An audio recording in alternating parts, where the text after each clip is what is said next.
আগামী ১লা নভেম্বর সবচেয়ে বড় একাদশী, দেবোত্থান একাদশী। এই দিন ৫টি কাজ অবশ্যই করা উচিত, যাতে সারা বছর আপনার বাড়িতে মাতা লক্ষ্মী, বিষ্ণু ভগবান, তুলসী মাতা বিরাজ করেন।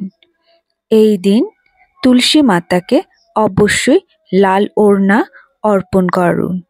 হলুদ রঙের মোটা সুতো নিন, এতে ১১টা গাঁট দিয়ে তুলসী মাকে অর্পণ করুন।